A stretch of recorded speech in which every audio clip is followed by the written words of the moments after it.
Back on December 31st, 2025, a silent battle for the truth was unfolding within the secure digital archives of Washington, D.C. We have been tracking 3I Atlas for months now, the third confirmed interstellar visitor to enter our solar system. The official narrative told us it was just a standard comet, a frozen remnant of a distant star system drifting through the void. But the data that started pouring in during the early weeks of 2026 has completely dismantled that story. We aren't just looking at a rock anymore. We are witnessing a pattern of anomalies that shouldn't exist in nature. From the detection of atomic nickel in its tail to a carbon dioxide ratio that is 700% higher than anything we have ever seen, 3I Atlas is behaving like a geochemical impossibility. And then, there is the silence. The MAVEN probe, our primary eye near Mars, went dark at the exact moment it was scheduled to capture the first high-resolution images of this visitor. Shortly after, the CIA formally invoked the National Security Act of 1947, refusing to confirm or deny that they even possess records on the object. Reference F 2026-00231 isn't merely a document. It's a barricade. It marks the moment the heavens themselves became classified. Today, we are conducting a full situation report.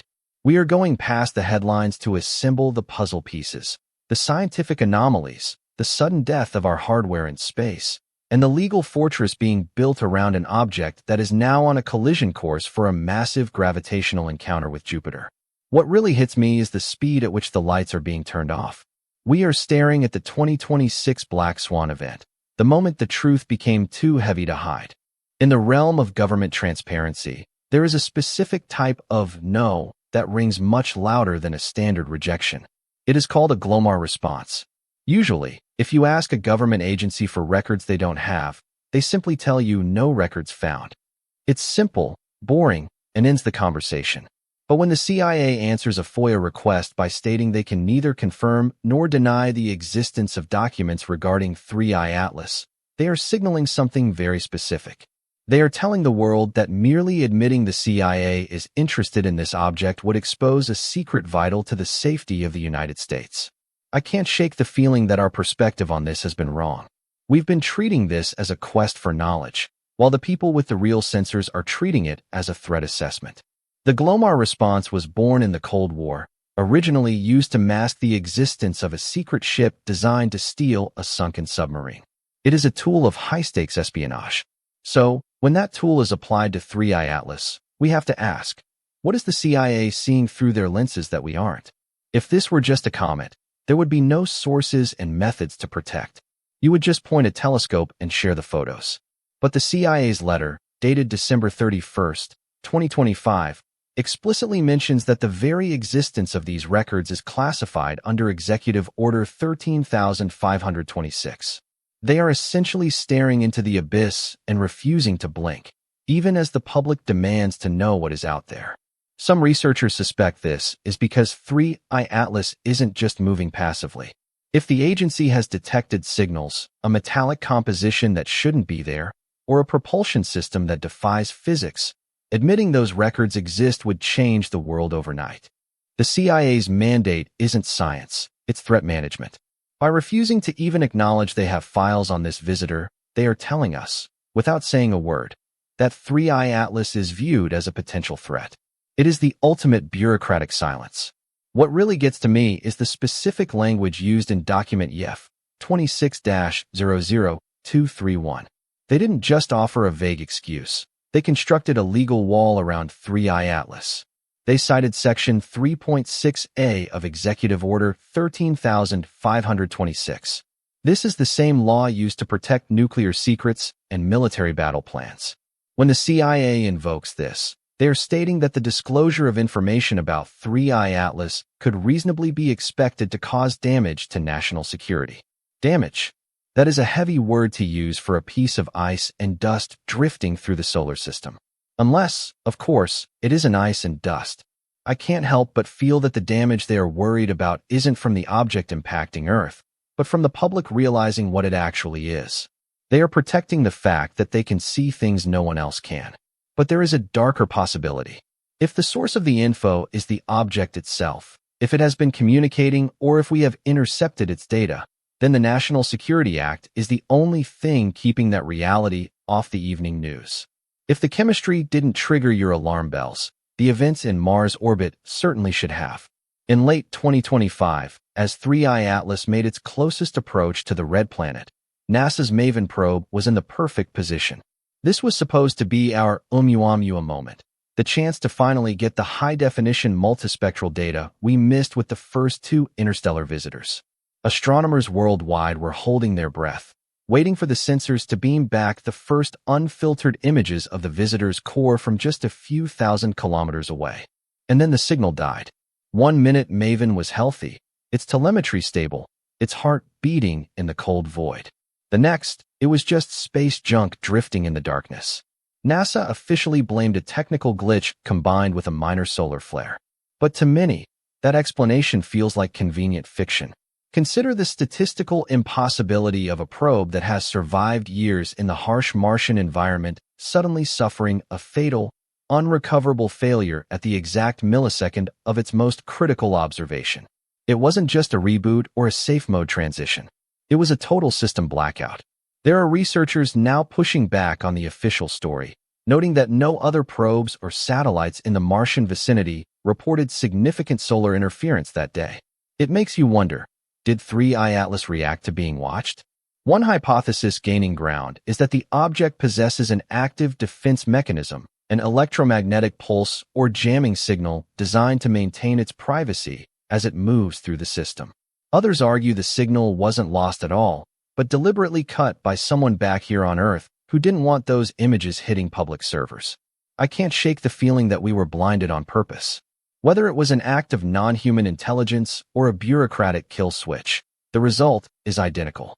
The truth was scrubbed before it could reach our screens. We are left with grainy, long-distance shots from amateur telescopes, while the billion-dollar hardware we sent to explore the void has been turned into a tomb of lost data. It creates a profound sense of isolation. We are told to trust the experts, but the experts seem to lose their eyes every time they get too close to the flame. The MAVEN incident wasn't just a hardware loss. It was a strategic silence, a moment where the darkness of the universe became intentional. Here is the part that always messes with my head. If MAVEN was compromised, what did it see in those final seconds? Did it see a rock, or did it see a hull? The CIA's refusal to release MAVEN's final telemetry frames only adds fuel to the fire. We are watching a blackout in real time. Music. If you look at the physical evidence, the CIA's behavior starts to make a terrifying kind of sense. We aren't just talking about a rock here. We're talking about a pattern of anomalies that point to something artificial. First, there's the composition.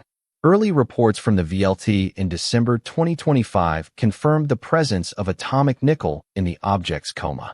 In the natural world, detecting heavy metals in a comet this far from the sun is almost unheard of. But in the world of engineering, nickel is the primary ingredient for high-performance superalloys. If this thing is made of processed metal, it's not a comet, it's a craft. Then there is the chemistry. Observations from the JWST confirm that 3I Atlas has a carbon dioxide to water ratio of 7.6. To put that in perspective, that is about 7 times higher than any comet born in our solar system. It is effectively an interstellar dry ice bomb. What gets me is that these aren't just minor variations. They are fundamental deviations from the laws of our own backyard. It's like finding a car that runs on liquid nitrogen instead of gasoline. It tells us that wherever 3I Atlas came from, the rules were different, or it was manufactured with a specific chemical purpose we don't yet understand. I can't shake the feeling that we are looking at a piece of technology masquerading as a natural object, a Trojan horse of the void drifting silently toward our inner planets. And let's talk about the trajectory. A normal comet follows a predictable path based on gravity, but 3I Atlas has shown subtle, unexplained shifts. It is moving toward Jupiter, aiming for a specific point in the giant planet's gravitational well. It's a maneuver. It's a correction. When you add the strange metallic signature to a probe accidentally going dark in a controlled flight path, you don't get a comet. You get an interstellar traveler with a purpose. While the CIA is locking down the official data, amateur astronomers are still looking up. People are capturing images of a tail that doesn't look like ice sublimating in the sun. It looks like a jet, an anomalous exhaust from a system we don't understand. The government can classify its own files, but it can't classify the sky. At least, not yet. The tension between the official silence and the growing mountain of evidence is creating a black swan moment for humanity. We are looking at the first potential evidence of non-human intelligence, and our response as a species is being dictated by a spy agency's legal department. The arrival of 3I Atlas was supposed to be a moment of wonder, a chance to see something from beyond our little corner of the universe. But as 2026 begins, that wonder has been replaced by a heavy, government-mandated silence. The CIA's response to the FOIA request is a reminder that we live in a world where the truth is often considered a liability. They won't tell us what they know, but their refusal to speak is the loudest signal we've ever received. It is hard not to feel small when you realize that the most important discovery in human history might be sitting in a digital vault, protected by laws from the 1940s. We are left to watch the drift of 3I Atlas from a distance, wondering if the next time we hear about it, the news will be unclassified, or if the darkness will simply swallow the story whole. Sometimes I think we underestimate how quiet the universe can be, but maybe it's only quiet because someone else is holding the microphone. What do you think is hidden in those classified files? Is it a threat, or is it a promise that we aren't as alone as we thought? Let me know your theories in the comments below. It's in these conversations that we keep the search for truth alive. If you want to stay on the edge of the void with us, make sure to subscribe and leave a like. It helps us keep the light on in the darkness. If you feel like supporting our journey even further, you can become a member of the Cosmic Unknown. Every bit of support helps us dig deeper into the mysteries they want to keep hidden. Until next time, keep looking up. The truth is out there, even if it is currently classified. I'd love to hear what you think about this, so drop a comment below. If you enjoyed our conversation today, please share this video and subscribe to help the channel grow. Every bit of support counts.